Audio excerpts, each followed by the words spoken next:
د هرات ولایت د میرمنو والیبال لیګ پایته ورسیدي. په دې لیګ کې چې اتو لوبډلو ګډون کړی و، موخه یې د میرمنو هڅول او د ورزش دودول بلل شوي دي. د هرات ولایت د میرمنو د والیبال ټیم روزونکي وایي په دې لیګ کې شاوخوا 100 ښځینه لوبغاړو ګډون کړی و چې ورڅخه به غوره لوبغاړي ملي ټیم ته انتخاب شي. د هرات ولایت د میرمنو د والیبال غوره لیګ د 4 غوره لوبډلو په معلومېدو سره پایته ورسید. په دې لیګ کې چې اتو لوبډلو ګډون کړی و، موخه یې د میرمنو هڅول او د ورزش دودول بلل شوي دي.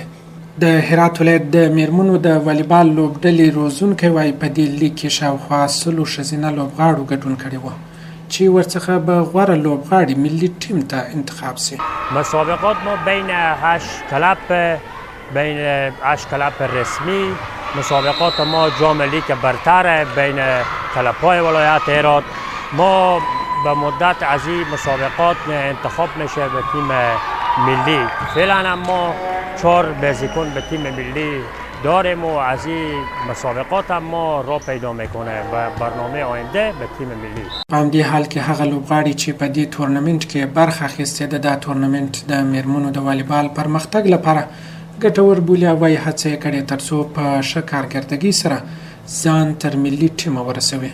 بزرگترین مشکلی که بانوان دارن در همین عرصه امکانات و کمبود جمنازیوم می باشه که در این جمنازیوم وقتی که ما میاییم بیشتر اوقات مردا هستن، آقایان هستن و هیچ جایی نیست برای بانوان که تمریناشون انجام بدن و همچنین در عرصه امکانات بسیار امکانات کمی وجود داره.